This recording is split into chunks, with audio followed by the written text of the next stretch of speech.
items of the day. As we just mentioned before, the webinar will be recorded, and today's session is going to last an hour and a half, including the Q&A session. In this event, you can, if you have questions during the event, please put them on the chat box anytime you want, and we're gonna pose them to our guest in the Q&A session. And slides and a link to the recording of this presentation will be sent by an email, or you can access those in the PM Bistro group on LinkedIn, approximately within 3 days after we conclude this. And at the end of this event, there's going to be a survey. If you just have a couple of minutes to complete the survey, it's super beneficial for us to just tailor this event and make it more exciting in the later sessions. So I'm going to introduce us first. Amanda, the main contributor of this event. She is a bachelor's in engineering and she has an MBA.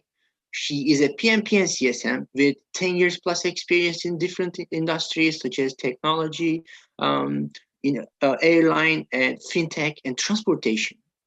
And myself, I'm Kuzey Çelebi. I am CAPM and I'm a project coordinator. And my education is economics and management in bachelor's. Then I took project management and business analysis in post-graduation. And my experience varies in Canada, Germany, and Turkey. And today's agenda, we're going to have the overview for a couple of minutes. Then we're going to do the icebreaker session where we're going to split you into smaller groups where we'll be able to answer the little question and introduce ourselves. It's a nice opportunity for all of us to just warm ourselves up for the main topic and just do some networking, good opportunity. So feel free to share the take on the answer to the question that you're going to see in the icebreaker session. And feel free to introduce yourself too. And yeah, you can also share your LinkedIn profiles too, not only in the icebreaker session, but in during the course of the event. You can always leave your contact information or LinkedIn profiles in the chat so that people will be able to add you and you will be able to add others too. And and then we're gonna do the main topic, which is going to take a little about 50 minutes. And question and answers part will follow that one. And then we're going to conclude the event with the wrap-up session.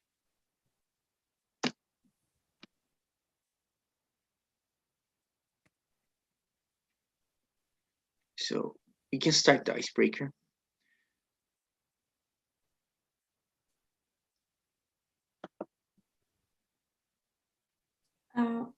Okay, so can you share your screen again, Kuzey, yep. Please? Sure.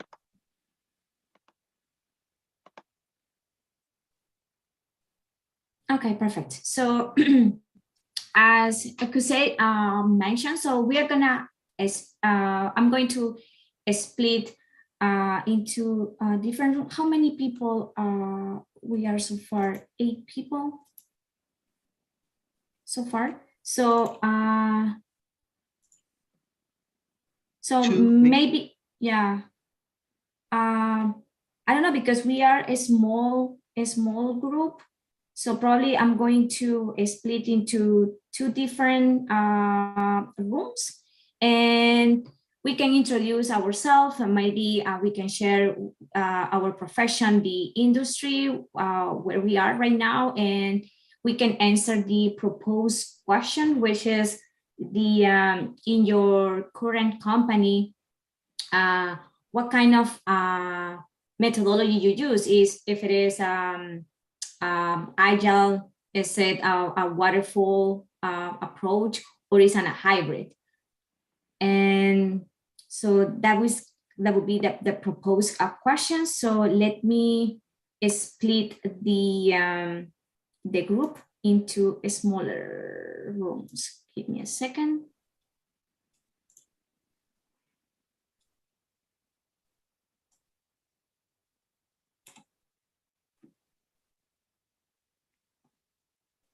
And we're going to have around 10 minutes. And then we can regroup again.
Hola.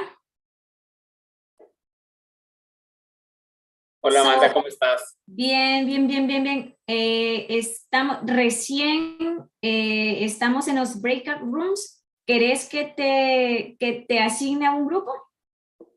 Sí, claro. Listo.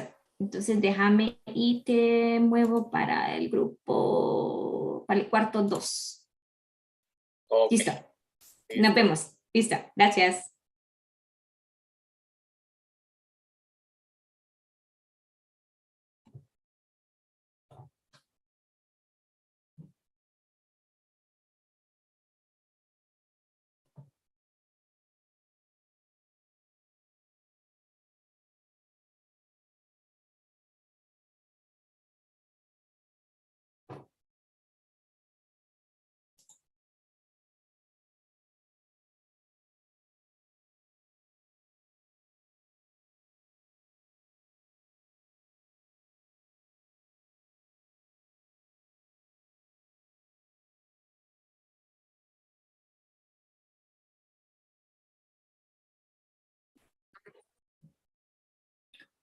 Hola Luis, ¿cómo estás? Hola, ¿a qué hora empieza? Mira, ya empezamos. Estamos ahorita en los breakout rooms. ¿Querés que te asigne a uno de los grupos? Ah, sí, sí es posible, sí. Listo, pues déjame y te muevo para el cuarto 1 donde está el speaker, Silvi. ¿Ok? Empezó hace 15 minutos, ¿verdad? Sí, sí, sí, pero el breakout room empezó hace 2 minutitos. Ah, Así ok. que no te has perdido mucho. Ujú. Ok, gracias. Listo. Bueno, pues chao, nos vemos luego. Bye.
Hello, Sam. Good evening. How are you?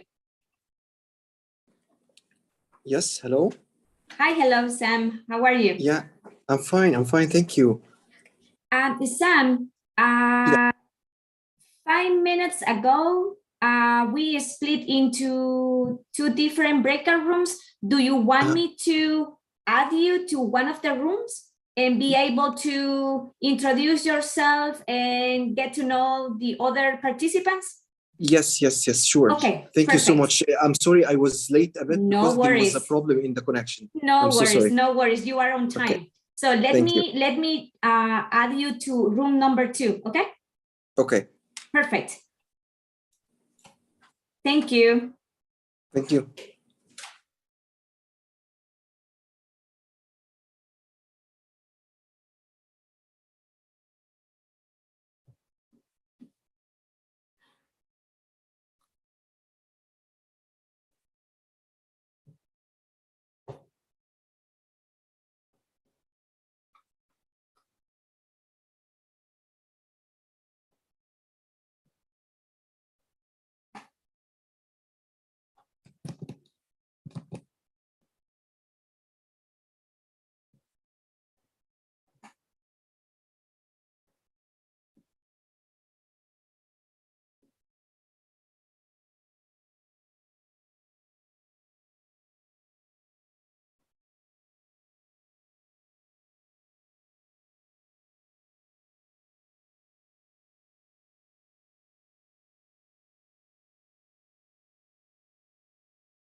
Hello again, everyone. So, how was the activity? It was good. Yes, it was good. Okay, Yeah. perfect. Very good. Sounds good.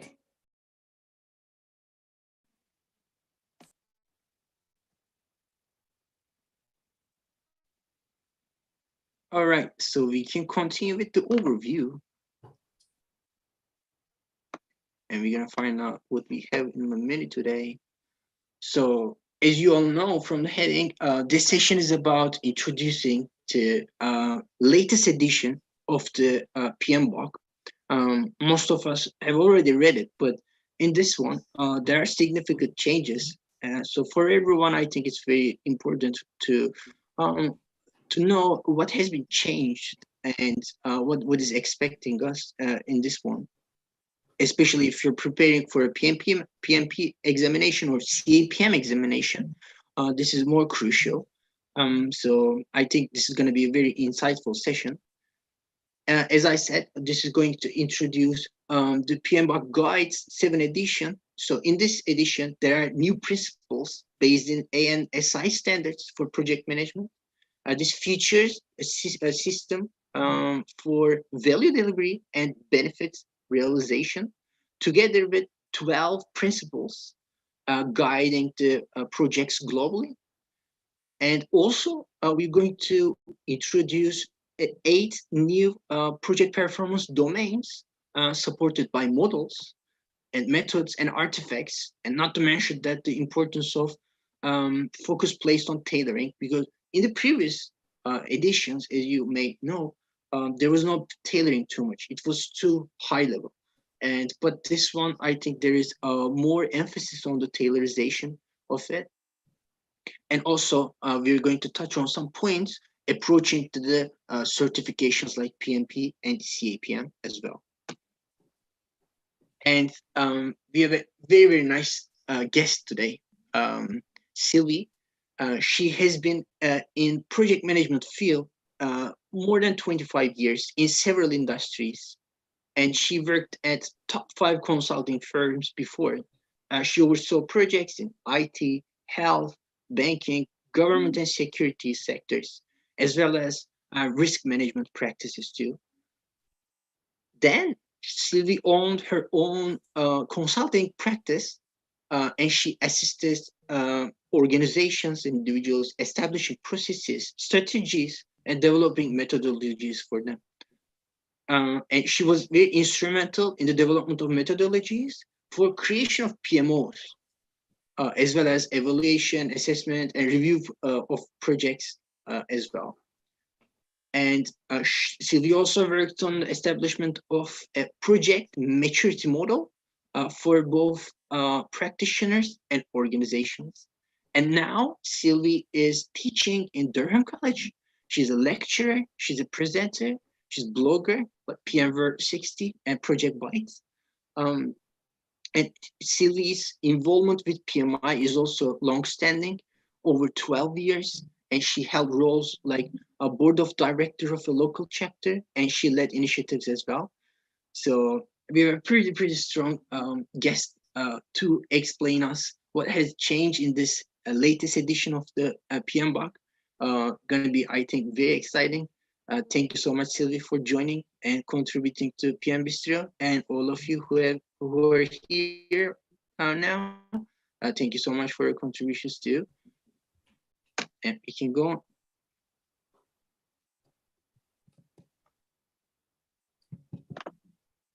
Sylvie, whenever you're ready, you can go ahead, share your screen, and start the presentation. We are excited to watch it.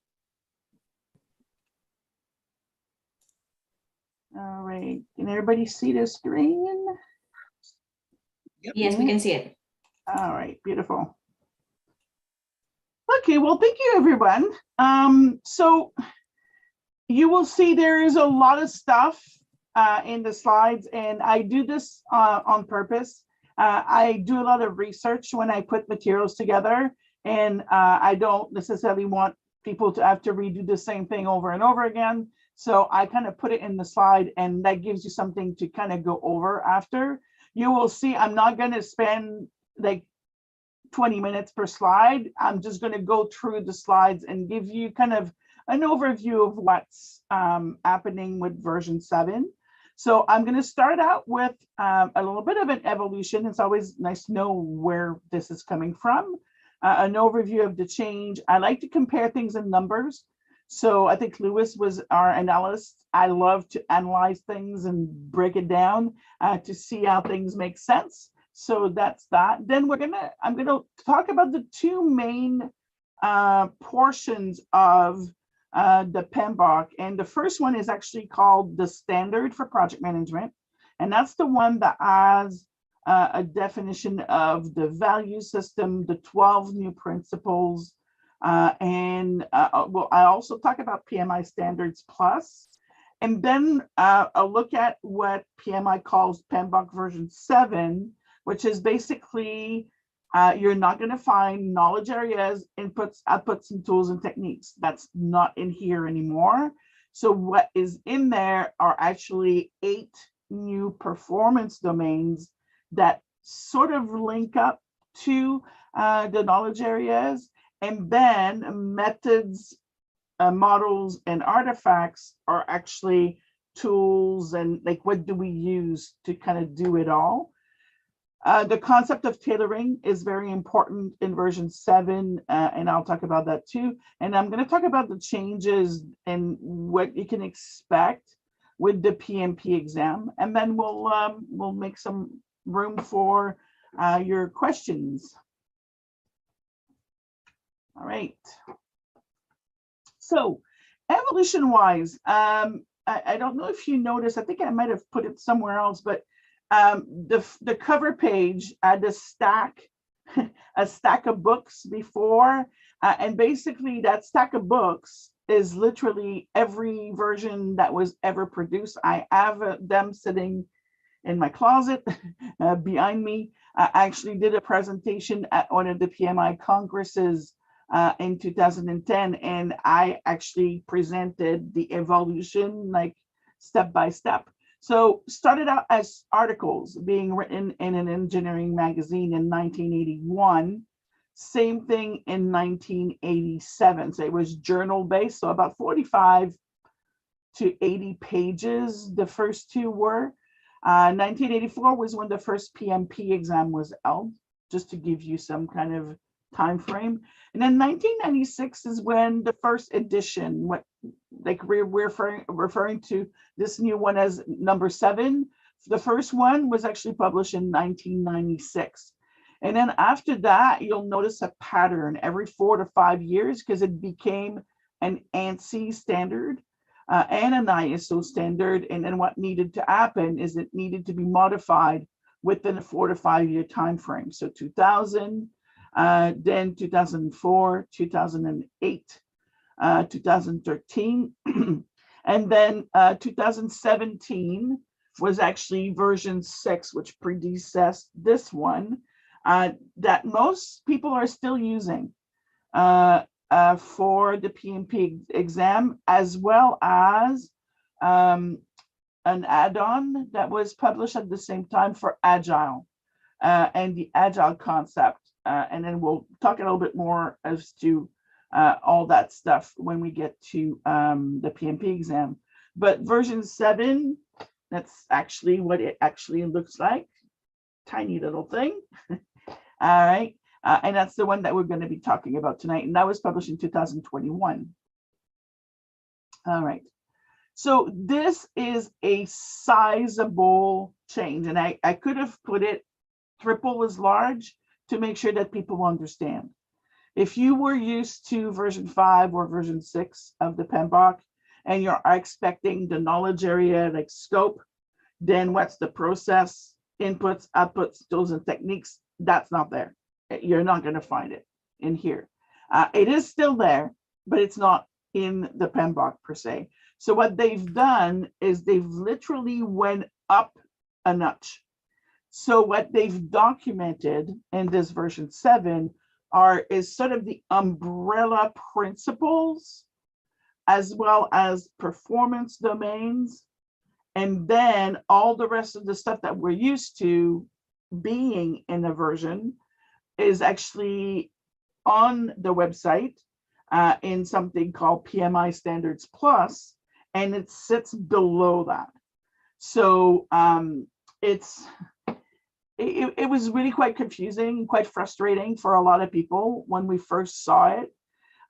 There's a lot of older kind of gurus that have been, like, for example, one of the first ones that created version 1, when he saw version 7, he said, what a lot of monarchy that is. So he wasn't happy. It totally, and it was not expected. That's the other thing that came with this. You cannot read this and sit for an exam.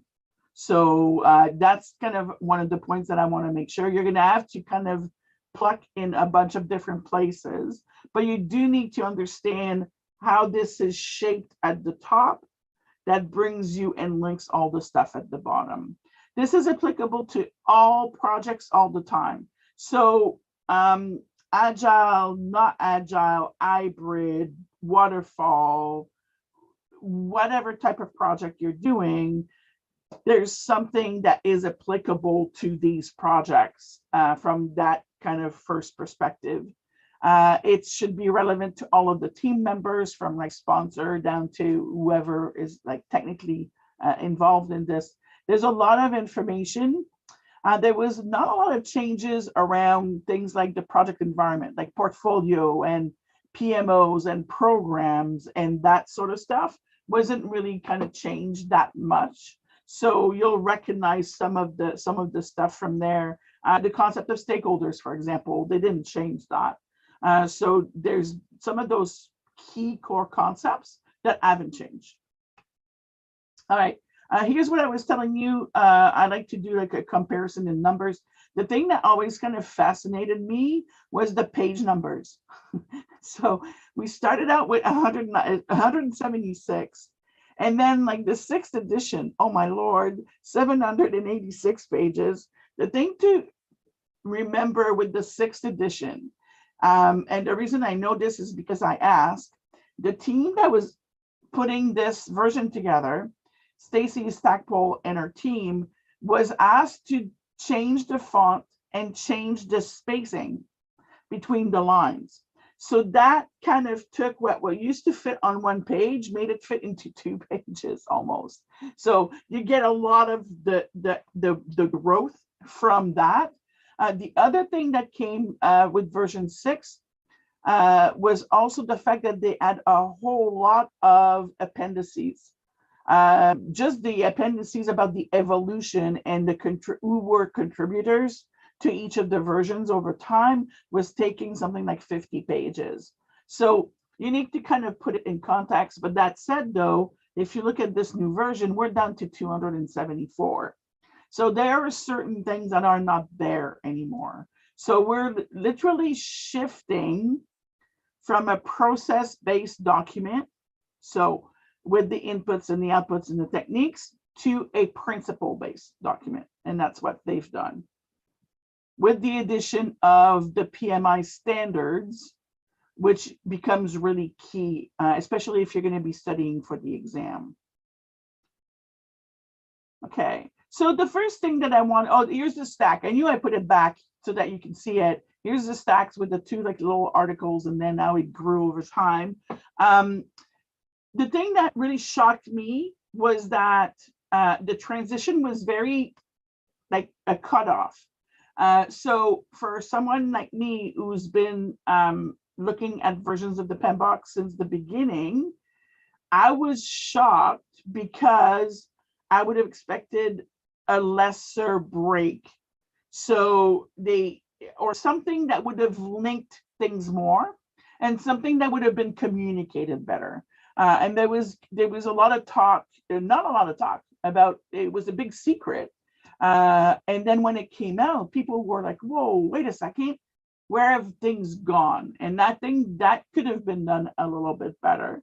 I am just starting to get used to this version, but literally I still refer to version 6 all the time for, because this version, for example, I teach risk management it talks about uncertainties as a domain, but it doesn't tell me, like, what do you do to run a risk management on a project? As opposed to version 6 told me you need to plan, you need to identify, you need to analyze, and so on and so forth.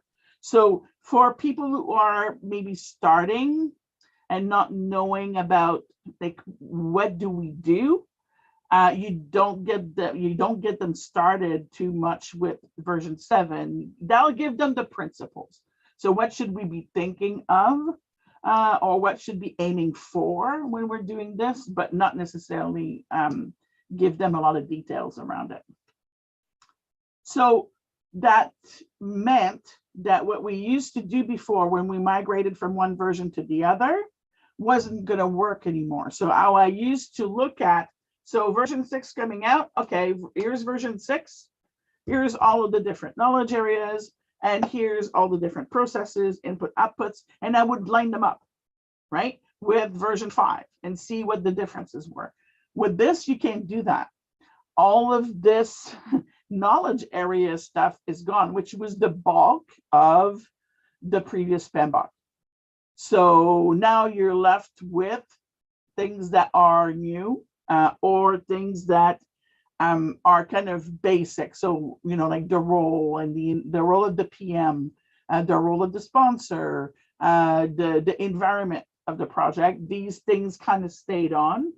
The one thing that was started a little bit in version 6 that really got amplified with version 7 is the whole concept of tailoring. And to me, that makes a lot of sense. The fact that every project is different, and as a PM, you can't expect to cookie cut and mold your projects all in the same way. You are going to have some thought process of, like, first, like, what methodology are we using? Based on the methodology, here's what we're going to do. And based on the project, here's what we're going to do, and here's what we're not going to do. And that's all part of tailoring. And it is explained much better. I think it actually in version 7 allows the PM to think that they can do that. Before, it was almost as if people thought it was prescribed. Oh, you're doing scope, you need to do this, and then you need to do that. And that's how some people perceived it. Not necessarily the way that it was intended, but that's how people perceived it. So you needed to be careful.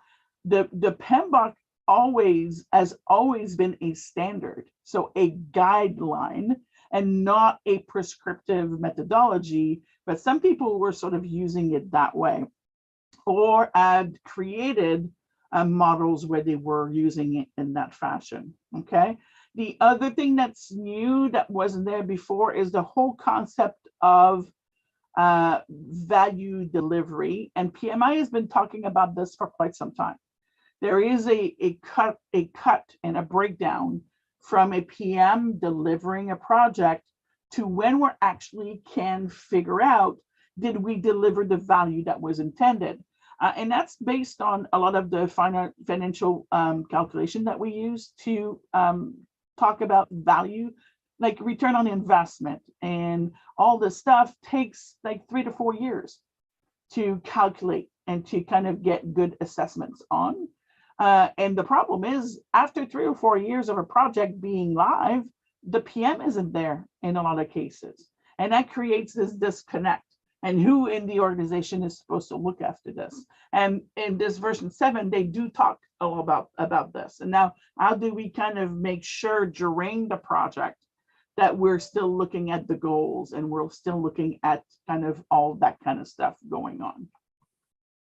All right, so another bit of kind of trying to do a bit of a back and forth between 6 and 7 applies to any projects, as opposed to version 6 was most projects most of the time. So sometimes it's just little like minute words, and that's gonna basically it for the changes. Not a lot of comparing that you can do.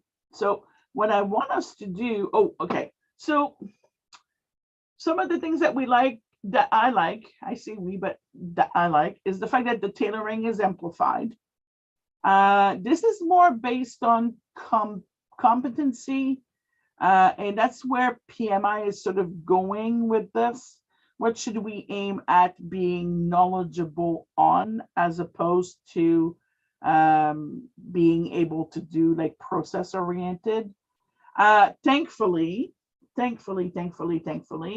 got rid of that gray paper that didn't allow you to photocopy, which used to be a pain.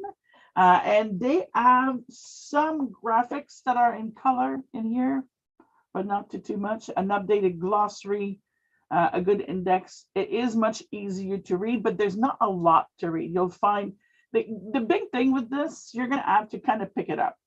You're going to have to kind of pick up the version. If you are a PMI member, it's available for you free of charge on their website, on their standards. You just need to download it and you can have a look at it.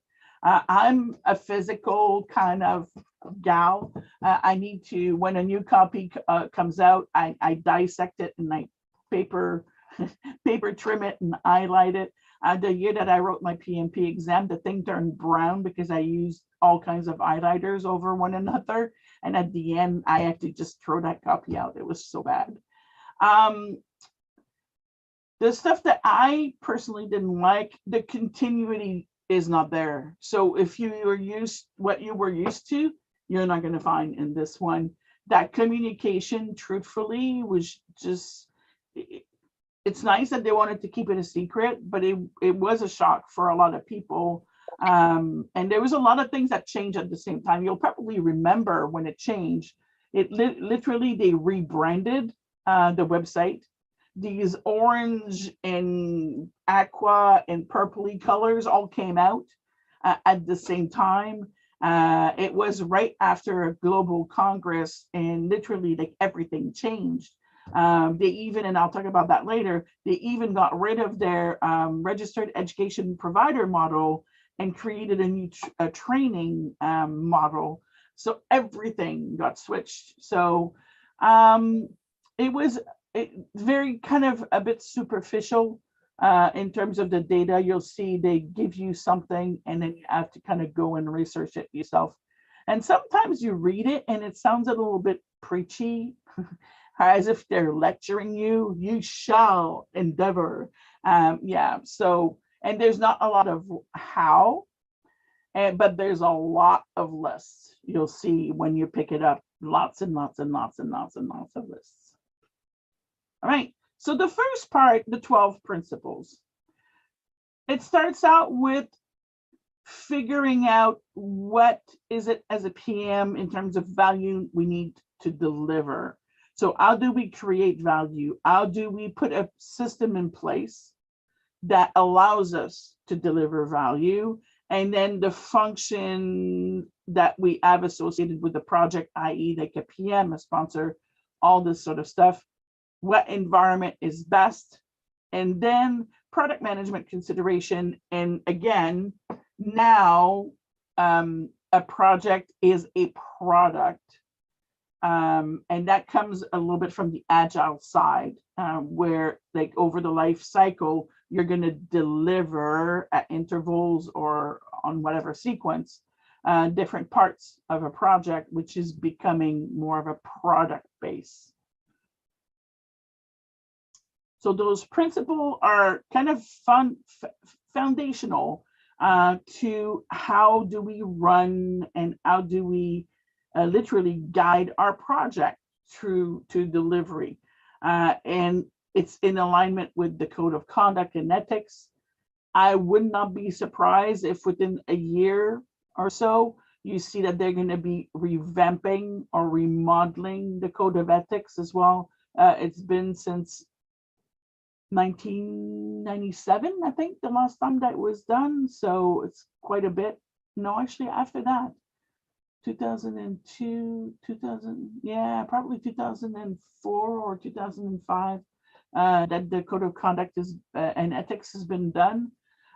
So yeah, so they're probably going to remodel that and realign it a little bit. And again, with the understanding that projects are changing, the environments are changing, and more we do everything by projects. There was a statistic that I read recently in a magazine that said that if someone, like in the 1970s and 80s worked on one project, it was a big thing. Now you have 18 projects lined up after your name in most cases, and that's just kind of how people work now. So it's really a different shift. All right, the 12 principles. So again, guiding principles, and they touch on a bunch of different elements. So I'm going to go kind of through them. So stewardship, being literally, and this is one of the ones that kind of align with the code of conduct and ethics. So being respectful and understanding that we are stewards of what is given us to do the work. So the resources, the resource, human and non-human resources, finances, and so on and so forth. So we're entrusted to do a good job, to do an ethical job at delivering a project in the context of this and being ethical. Then we have team, which talks about collaboration and fostering a team morale and team contribution and engagement, and facilitating alignment of the organizational structure with what we need to have in place to do project well. So again, how does a PM kind of maneuver all of this environment in order to get good work and productivity from their team? Then you have stakeholders, those people, the ones who are positively or negatively impacted by our project and that we have to deal with over the course of the project. And they will be assisting us. Sometimes they'll be stopping us or trying to. We still need to engage them, motivate them, at least get them to contribute in a fashion that helps us be successful at projects. So they're there, they're not going away. The context of value, value as a measure of being successful, and value as what benefits did we intend to get, and did we actually get them from doing the project? And that's becomes the measure of success. If we were able to say that we were going to get a return on investment of so much after 4 years, and yes, we've reached that. And what does it mean for a PM and the team to kind of keep track of that as the project is kind of going through? Systems thinking, this is literally all around trying to make the right connection and interactions and understanding the relationships between what we're doing and the success of the project. I do believe it kind of also leads the way for us to going into all this AI, artificial intelligence, and everything that's kind of coming at the horizon. So literally, how do we look at the project and all of its moving parts and see a thing, and does that thing make sense? And that's systems thinking. Leadership doesn't go away. Leadership is again kind of how do we lead people and make sure that we motivate them, that we communicate with them, that we are effective at explaining and kind of getting them engaged towards the goals that we're kind of showing or we're trying to kind of set out for the project. And that's kind of key. Again, in a lot of, I did a presentation recently on leadership and leadership styles. The problem with being a PM a lot of times is we're a combination of leaders and we're a combination of managers. We need to get people to do work and very specific work, but we also need to go, hey, team, rah, rah, rah, here's the goal, here's the vision, and how are we going to get there? And that's all around that leadership component. Then you have tailoring. Again, each project is unique, and because of that, you can't just stamp out project after project in the same manner. You're going to have to tweak, you're going to have to do certain things. Some project will require, for example, a lot of work around procurement. Some other projects will require no work around procurement. So think of it could change a change management project in the organization where you're not going to need to procure stuff necessarily, but you're going to need to kind of manage people more closely. So you're going to have to kind of move and do different things. And that involves what methodologies do we use? What is right for the right project? And there's still a lot of back and forth around methodologies and around, like what's best and how to kind of best utilize them. So over time, hopefully we'll get to some consensus around that. There are some people doing great work, doing hybrid, i.e. portions of the work is done in an agile mode and another portion of the work is done in an iterative type of fashion. So as long as it works for your project, and that's the key for tailoring, quality remains. Quality is still, they've gotten rid a long time ago of that triangle, but quality remains key. So at the end of the day, you're going to be remembered as a PM, not if you were necessarily on time, not necessarily if you were on budget, but if you delivered quality and it's what your people were expecting to get. And that remains, again, one of the core principles. Then you have complexity and understanding how complexity will change your interactions and will change how you're approaching a project. And it has to do with, behavior, risk, the tools that you might be using, the length of your project, and the complexity with the different, the different groupings of people, the different practices that you might have involved in running certain projects. So complexity as something to contribute, and sometimes it can be detrimental if you're not kind of thinking about it clearly and thinking it's like any other little small project that you might have run up there. And then risk is one of the principles, and you'll see as a domain we have uncertainty. So how do we best plan, identify, analyze, and manage risk on a project? And how do we start as early as we can to make sure that we're able to capture and make sure that we're able to track? The other thing around this too is understanding the impact of people's perception of risk, their risk tolerance levels, and in an organization, really kind of being open and being transparent about how we talk about risk to kind of promote this risk culture environment, really kind of important. And also, the thing that I've realized in recent years, taking more advantage of the fact that risk is defined as not only being a negative threats that we need to protect ourselves against, and we plan and triple plan and quadruple plan, but also taking advantage of opportunities. Because if you're thinking of value, this is where an organization starts getting value. If they're able to plan their risk and take advantage of opportunities that they might not have done before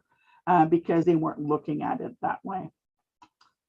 And then adaptability and resiliency. Resiliency has come up over and over again. Our ability to kind of, fall down and get back up and go, okay, shake ourselves up and there we go again.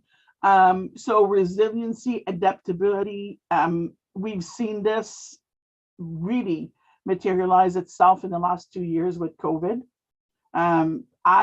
I, at the beginning of this, I was looking at some projects in some organizations and I went, oh my goodness, how are they going to do this? And people pulled through. People pivoted.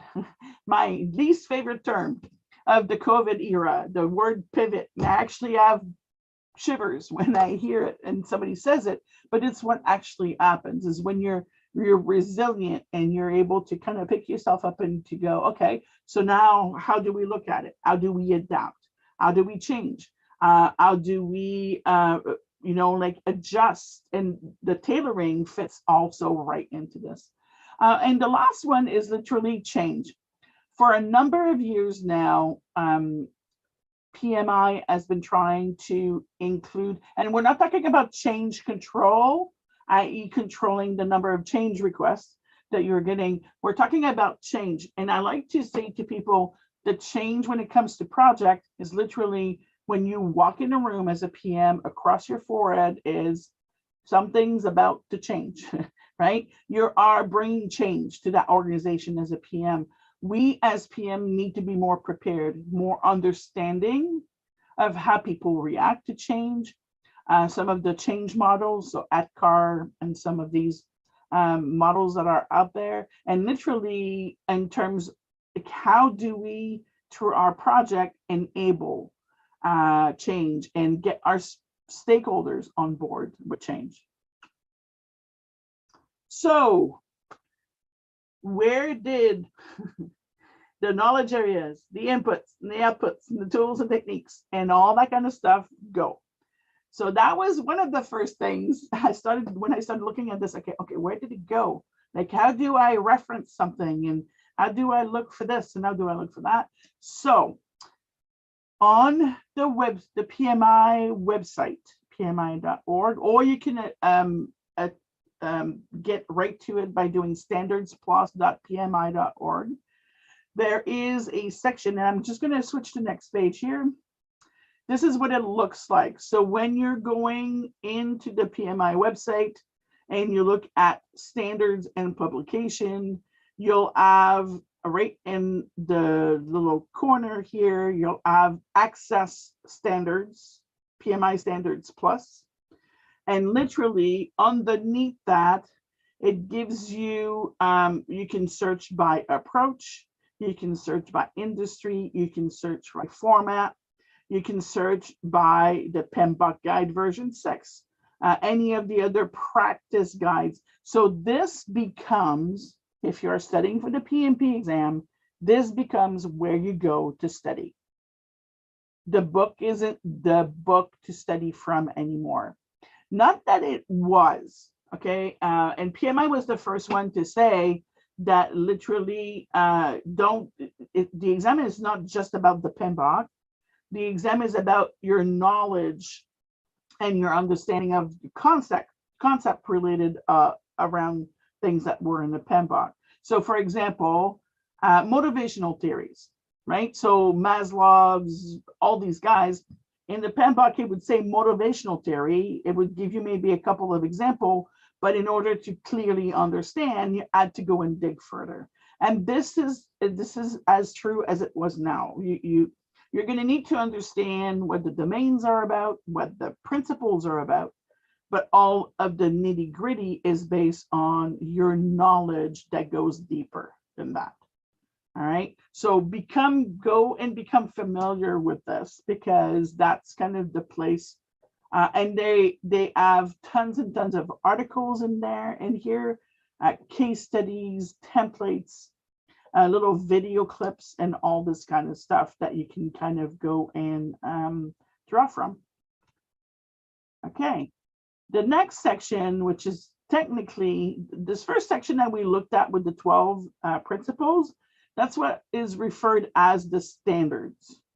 And that used to be literally the first 3 chapters of the PMBOK. So how our projects, kind of the environment of the project, and then the breakdown of how the PMBOK was constructed. So knowledge areas, processes, inputs, outputs, and tools and techniques. So that, and then the process groups. So that was kind of the standard, right?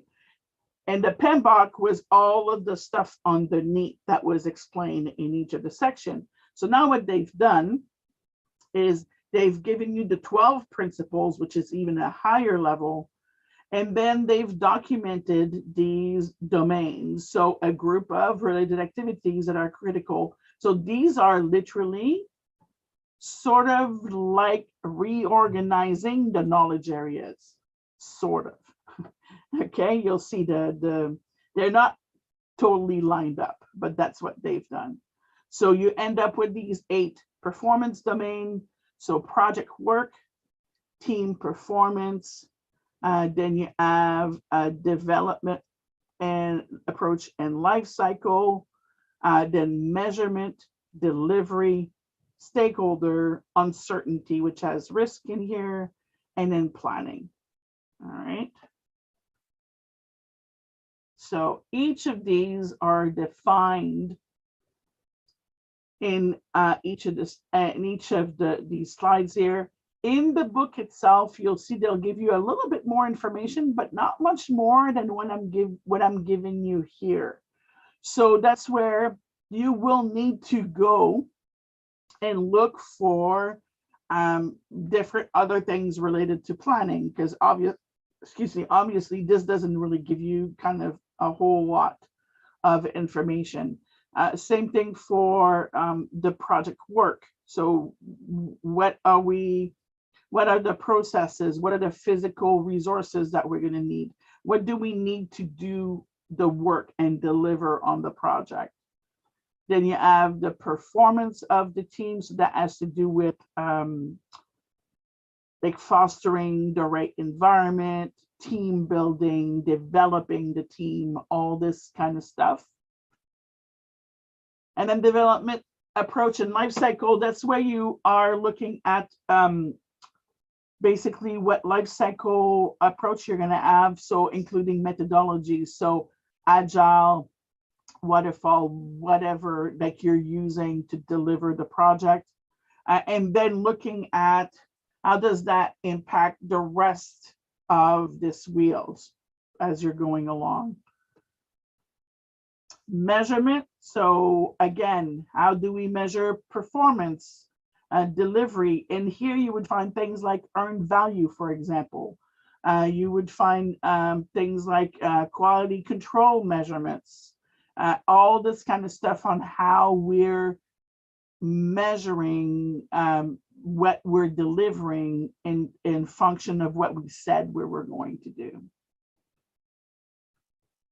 Delivery, that looks at what are we supposed to deliver? So in terms of scope, in terms of quality, how is it supposed to be when we're delivering it? And then the fashion in which we're delivering it too. So for example, are we doing a pilot? And then we're gonna have after the pilot, and we've had a chance to assess what came out of the pilot, then we're going to start the implementation at different stages. So how you're phasing and doing your delivery is also kind of parcel of this.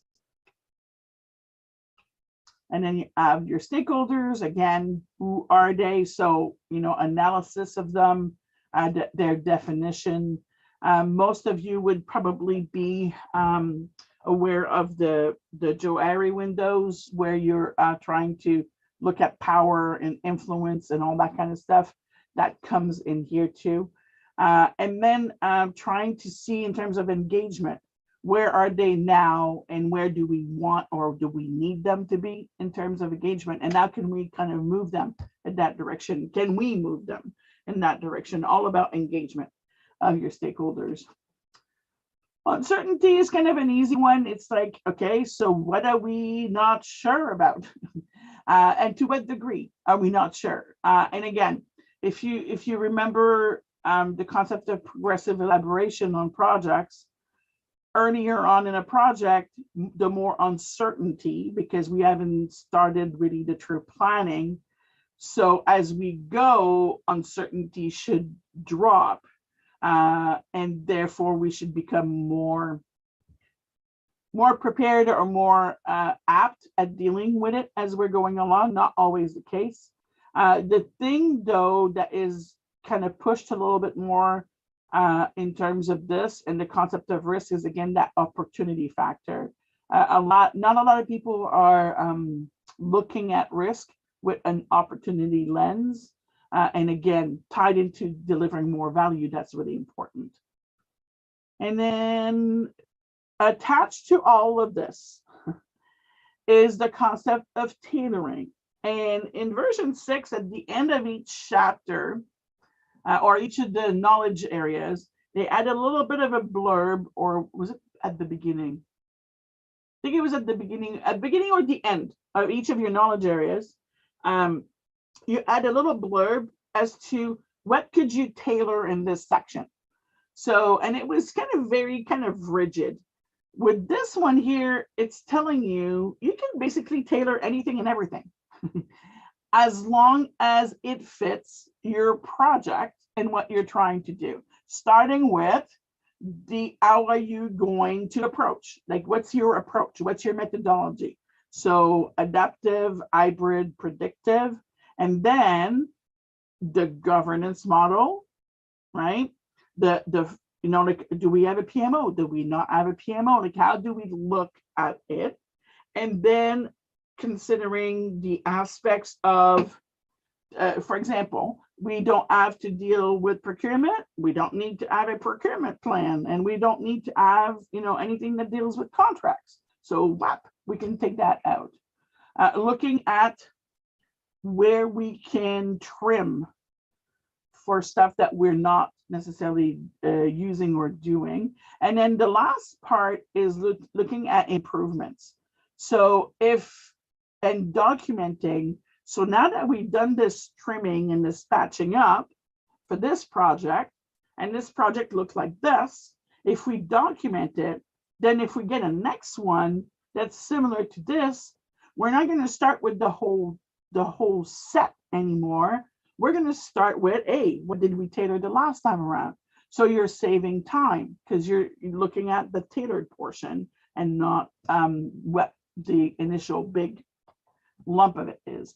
So really important around tailoring, that it's much more flexible than it used to.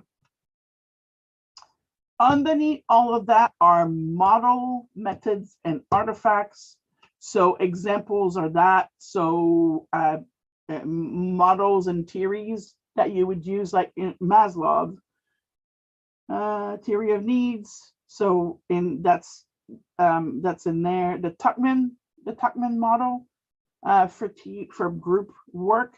A bunch of different, and again, these they're going to give you some of the ones that they know about or that they are most commonly used, but there are hundreds and hundreds, and you could use whatever is acceptable to make sure that your project is working. ADCAR wasn't in there before, and that's goes to the show about the change management methods. So like really how are you doing and what are you using to do the work, and the artifacts. What are we going to end up with? So a charter and a stakeholder and issue and action logs, and again, looking at agile, all of the artifacts that we can come up with in different methodologies as well. The PMP exam. So if you're not very confused right now, I would be surprised. Again, don't panic. Breathe in, breathe out. Literally, I am so glad I wrote mine like years ago. It was difficult as all heck, but it was all kinds of formulas, which there's none almost anymore. But what they still tell you to do is they literally tell you to start and use version 6, and then supplement it with version 7. Agile. So the exam, when it was rewritten for this, became the content of the question became almost 50-50 with agile questions. But an agile question can literally be a question that could be used as well in hybrid, like about doing change control, right? If you're looking at different things like that. So you need to be cognizant of a bunch of different things. Definitely familiarize yourself with the PMI Standards Plus. And then under the certification page, you are looking at very important components One of them is the examination content outline, and that's what the first page of that book looks like. This is what they gave people to say, go and create questions. This is what a PM does. And literally, that's what you need to understand for the exam, and that's what you're going to be graded on. So, and a word of caution, they changed these three things, these three that are equivalent to the, no, don't disregard what I'm saying. Block out the last two phrases. Okay, so what you're going to be graded on is 42% of your test is going to be people oriented. So managing everything that has to do with people and teams and stakeholders. Process oriented is 50%. And in business, i.e. like how are things like benefits and change and all this sort of stuff, is 8%. And that's how they're, and the content outline is going to break it down further for you. So what I would do is I would get that content outline and I will look at how it's broken down. The other thing is PMI publishes a suggested reading list. And these are the books that people writing questions for the exam, they were given that set of books and they went, here you go, have fun, generate questions. So I would, and most of these are actually not that expensive, and you can find them most everywhere, or in the PMI Standards Plus, you'll find a lot of that information. And it's just to make sure that you've got the right content. I don't necessarily suggest that you read all of these, but what I do is I tell people to kind of follow the yellow brick road. So if you're reading about something and you don't understand, just go and do a search about it and become more familiar about it. And that will help you out. And then the other thing that changed was the REP model. They've now made this authorized training partner. So if you are not feeling confident, another thing to do is look for one of those authorized training partner. When they are an authorized training partner, it means that the materials that they have has been given to them specifically by PMI. So therefore, they're literally, if you follow the program, you should literally like be geared towards passing this exam. I don't suggest that you do the PMP right out cold from just reading the books. Definitely not just by reading the PMBOK, because that's not gonna, you're gonna be missing kind of key things.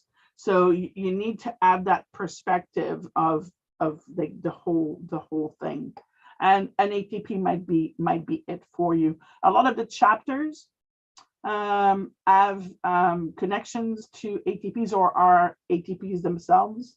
The Toronto chapter, for example, is an ATP, and there's some other a bunch of other groups, and PMI itself has courses online that they can help you with.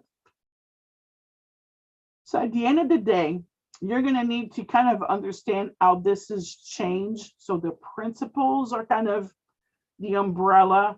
Then all of this stuff is kind of at the center, which we were used to it, but not necessarily in the same way.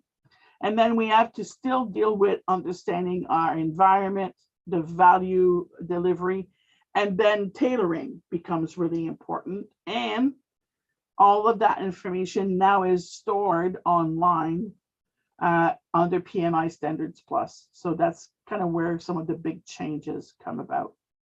And I think, yeah. Ta-da! Did I do that right? Maybe 2 minutes over. Yes, you did it great, Sylvie. So I think it's a lot of information. So, but I think it's very important to have all those details in order to understand the changes, and also most importantly how we can apply all those new changes and the approach to handle different projects and tailor those projects based on the organization, based on the type of project, the complexity, and everything. So I think has been very a very important information that you have shared. So we have a couple of questions, so we don't have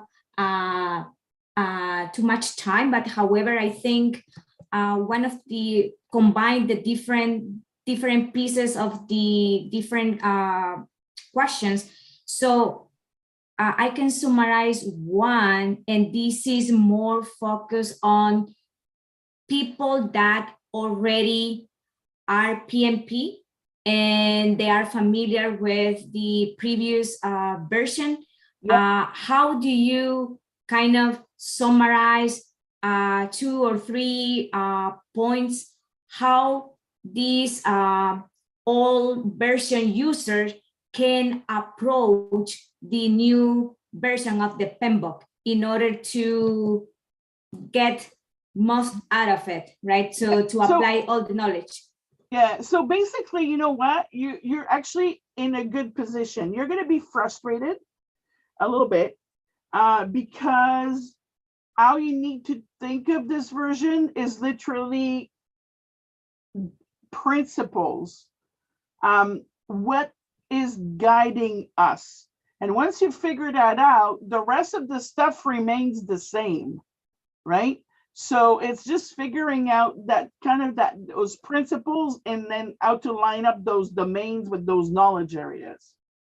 And the best way to do it is literally just kind of pick up the book and look at, okay, well, that makes sense. We've got those 12 principles. It's if you're used to Agile started out with a manifesto, with the 12 guiding manifesto principle of Agile. Well, they did that first. So PMI did it backwards, right? So now they've come up with the 12 principles. So everything falls underneath those 12 principles. And what they used to call knowledge areas have become domains. So you just need to kind of shuffle it. And how you do work isn't changing. Like when I got this, I didn't go and throw myself into my risk management training material and go, what am I changing now? Nothing in how I'm doing risk management has changed, right? I'm still going to identify, I'm still going to analyze, I'm still going to do, and you're still going to do a kickoff meeting, a project charter, and you're going to have to do all the same stuff, but it falls underneath a different umbrella. How's that? Yeah, makes sense. Makes sense. And so that would be kind of, I have here another question, and this is more kind of the same thing, how the people that are preparing for taking the exam should approach this new version. So what would be kind of the most effective way to capture everything and be prepared for taking the exam? So key tips for them to take away from this session. I wouldn't spend that much time in it. I would concentrate more on making sure that you understand basically version 6. All right. And then know that these principles are there, like literally kind of know that they're there. If they address them. They are looking at retiring version 6. They've sent out a communique a couple of weeks ago, I believe, that they're looking at retiring version 6, but the stuff is still going to be in PMI standards. So, and they haven't said what they're going to do with the exam. So your guess is as good as mine. And so that it follows to the next question that I have here, because you mentioned on the previous slide that if you want to get information around the project management process group, the ITTOs, you have to go to the PMI standard plus, correct? Yeah. And so that means that people that gonna take the PMP exam has to be a PMI member in order to access the PMI standard? Mhm. Ka-ching, ka-ching. Okay, yeah. So, but also the kind of the alternative, if this person has the sixth edition, so and doesn't have access to the PMI membership, is able to capture that information that is required. Yeah, but you need to be careful. Remember, the content is now 50% agile. So the sixth edition is waterfall, talks a little bit about agile at the beginning in terms of life cycle. There's a little thing that was published about yay big on agile. So, and that's why that reading list is important for the agile content. Okay. All right. So yeah.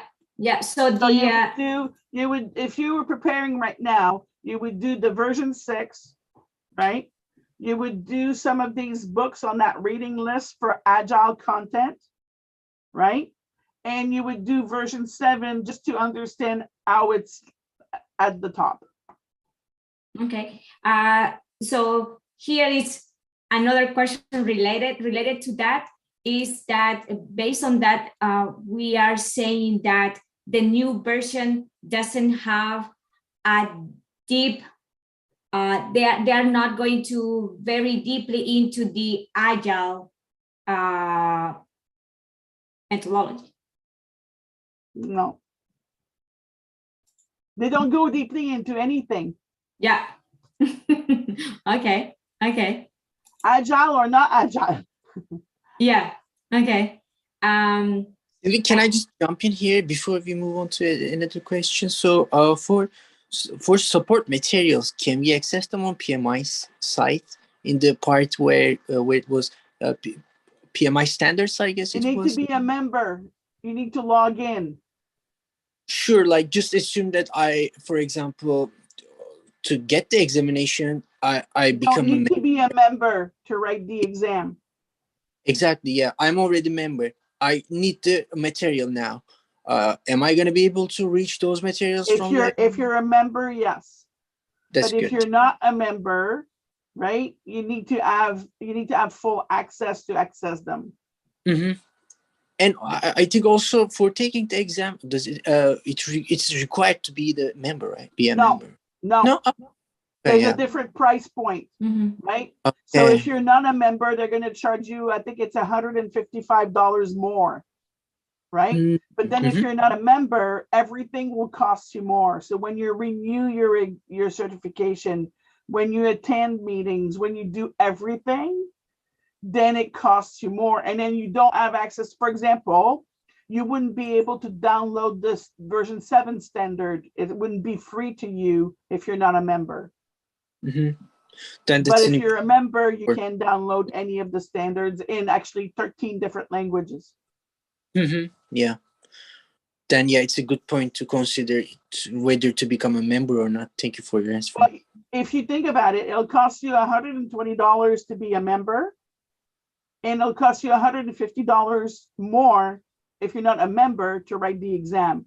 So the year that you're writing the exam, it makes perfect sense to get access to the materials to become a member after that. And that's why you see the numbers dwindle, right? You have so many people being PMPs and not that many members being PMI. members, because Mhm. once you get your PMP exam, then it might not be worth to you to remain a member. I find that I get value from it, but not everybody does, right? What's But the the value? year that you're gonna write the exam for sure. Yeah, after taking the examination, what's the value you find just for people who are considering if I should like remain as a member or not? I think it's the discounts that you Well, can get. for me, and the value that I find is I get discounts, like at different, like attending different things. Sure. When I renew my cycle, because you're going to need to renew after like 3 years, right? your cycle, instead of costing you again $150, it's going to cost you $50 or $60, like everywhere. And then I have access to all this documentation, all these articles. Like I mean, I write a lot of stuff. I tend to want to stay on top of what's being done with PMI. So I want to access that material, and then without paying, you don't have as much access. Understood. Thank you so much. No problem. And here, my last questions, maybe Yeah. Sylvie, in the next 1 or 2 minutes. So, is there a Rita's book to prepare for the exam? There are some books out there that you can use. There's Andy Crow as one. If you go on, the cheapest place to buy those, by the way, is Amazon. Don't buy them on the PMI website. But if you go on Amazon and you'll look there, you'll find like Andy Crow has got one, and there's a bunch of different options. What I do recommend, though, if you do have experience with running projects, right? What I would do is not necessarily buy a book, but get a subscription to an organization online that will let you test yourself and prepare by doing questions. Because what people get stuck with is the wording of the question. They might know everything or have good knowledge, but then they get stuck with the question. A lot of the questions are very situational, and you need to really read between the lines as to really what they want you to answer. So, and that's what I would suggest. And once you start some of those databases, they'll give you a subscription. And once you start, after a while, and you have consistently over 75% or 80% at quizzing yourself, then you're ready for the exam. Okay, perfect. Thank you so much for providing good tips to get more information around that. So No problem. I'm going to stop sharing for you to pick it back up. okay, perfect. So let me share my screen very quickly just to have the wrap up this session.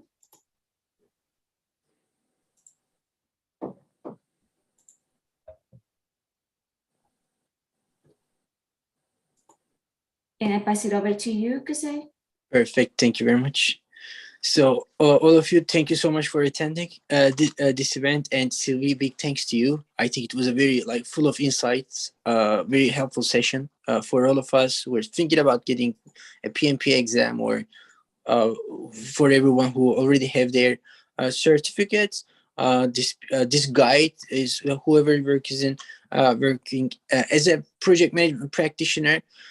Somehow their roles come across with PMBOK, so getting to know about this new version from you, we're hearing about it, was very nice. Thank you so much for providing help for our session.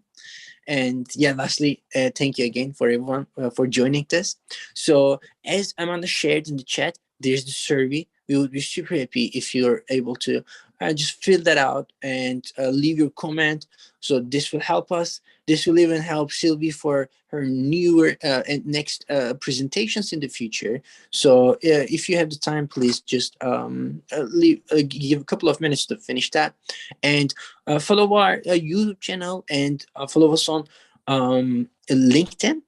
We have the PM Bistro group, LPMN group differently. You can follow and connect with both, so that your network will be expanded, and most importantly, you will hear from us for the next sessions.